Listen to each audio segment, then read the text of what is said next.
In this video, we're going to talk about how to balance chemical equations.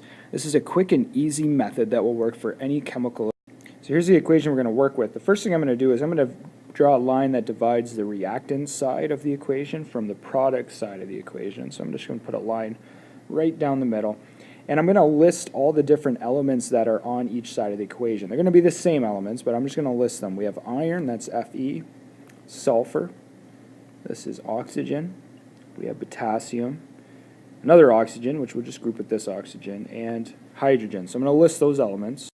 And then over on the product side over here, we're going to list the same elements. And now we're going to count up the elements. So I'm going to count up all the elements over here on the reactant side. And so I have 2 irons. So that little 2 tells me that there's 2 irons there.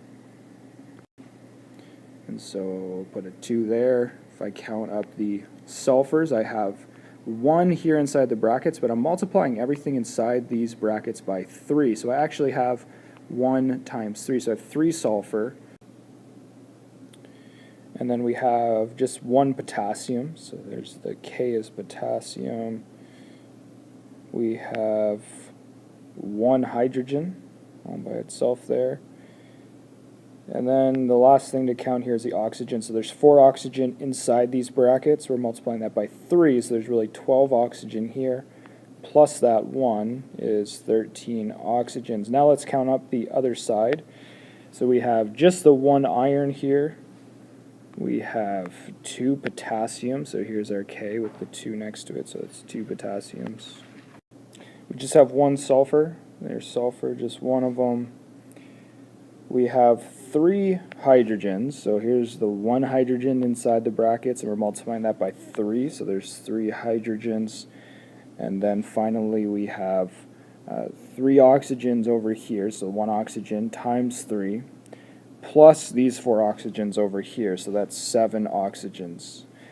Now the goal of balancing is that we get these numbers to equal for each of these elements. So both of those should be the same, both of those should be the same, and so on. So that's our goal. Here are the steps to be able to reach that goal. These are steps to balancing chemical equations. The first step is that we're first going to balance the metals. We're going to make sure the metals balance each other. So as I'm looking at this equation, I have 2 metals. I have iron and potassium. I'm going to start by getting those numbers to equal. Then I'm going to move on to the non-metals, except for hydrogen and oxygen. The only thing I have other than hydrogen and oxygen that's a non-metal is sulfur. Finally, I'll balance hydrogen, then oxygen. So you see I listed them in the order that I'm going to follow these steps. So how do we go about changing these numbers? I have 2 irons here, I have 1 iron here, and I want that to be 2. I want these to match. The one thing I cannot do is I can't change these subscripts. So that little 2, I can't just simply put a little 2 in there. These things right here are set in stone.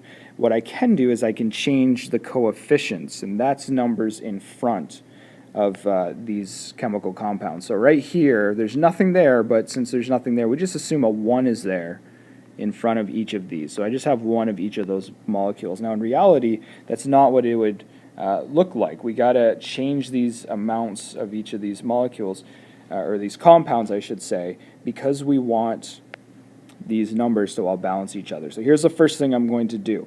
I'm going to put a 2 right in front of that iron hydroxide. All right, so I'm going to put that 2 there. That's going to change not only the amount of iron, it's going to multiply everything here by 2. It's really like I have 2 of these compounds, the whole thing. So it's going to say that I have 2 irons, but it's also going to change the amount of oxygen and hydrogen. First thing I'm going to do is I'm going to change this 1 to a 2, because now I have 2 of them. And then I need to go about and check, well, what else did I change when I put that 2 there? Right here, the oxygen, I had 3 of them, right, because it's 3 times everything inside the brackets. And then I'm multiplying that by 2, so I really have 6 oxygens here. I can't forget about these ones over here, so that's 6 plus 4, so I have changed the number of oxygen from 7 to 10. That's the 6 plus the 4. I also changed the number of hydrogens. So over here was hydrogen. There were 3 of them. I'm multiplying that by 2, and so I'm going to change this 3 now to a 6. Now, I should have mentioned this earlier, but make sure you use a pencil when you're putting in these subscripts, because this could change. We're going to keep on adding coefficients here, so we might have to change this later. So use a pencil, because we might have to change that. We'll see what happens. Now that the irons are balanced here, remember, step one is I want to balance the metals. The other metal is potassium. I need to balance this as well. So I'm going to look on this side. I have 1. Here's KOH. I'm going to put a 2 in front of that. So we're going to change this number from 1 to now 2. And while I did that, I changed the amount of oxygen and hydrogen. So I need to account for that as well. First, we'll start with the hydrogen. There was 1. I'm multiplying that by 2. So now I have 2 hydrogens here.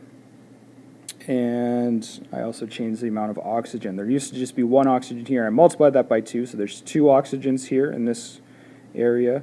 Over here, I had 12. So that's a total of 14 oxygens now. Change that as well.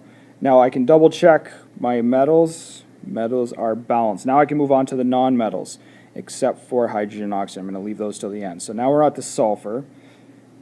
3 sulfurs on this side. I only have 1 here. So I am going to add a 3 where I see sulfur. So here's the only spot I see the sulfur. So I'm going to put a 3 right here.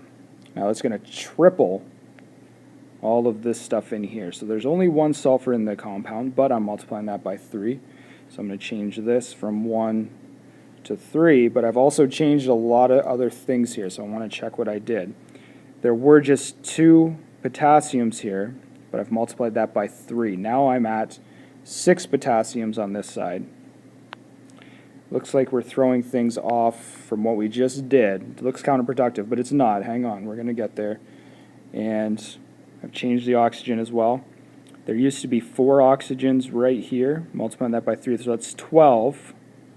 And then over here I have 6. So we're at 18 oxygens on this side now. So I'm going to change this number. And I'm going to check here to see my sulfurs are balanced. My irons are still balanced, but now my potassium is not. So I'm going to go back. I don't want to move on to the step. I always want to go back to the beginning and make sure, are the metals still balanced? They're not, so I'm going to make sure I get those balanced before I move further. So I'm going to have to change some numbers here, so let's take a look at what we need to do. We have 6 potassiums and 2 over here, so if I look, there's only 1 potassium in this compound. So I'm going to change this 2, I'm going to change it to a 6. So I'll put a 6 here, and that's going to give me 6 potassiums. So I'm going to cross out that 2 because now I have 6, but I've changed the amount of oxygen again. So I have 1 oxygen times 6, so that's 6 oxygens, plus over here, there's 12, so 12 plus 6, that's 18. And change this number now to 18. I'm going to check the hydrogens. Right here is the only place I find hydrogen. There is just 1 hydrogen times 6, and so I'm going to change this number to 6, and now let's go through and check. Irons match, potassium matches, sulfur matches, hydrogen matches, and oxygen matches.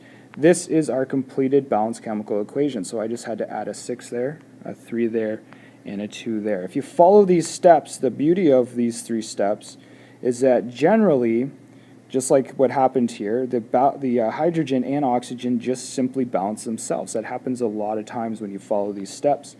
And so this is our completed balanced chemical equation. Thanks for watching. That's a simple, quick method of balancing chemical equations.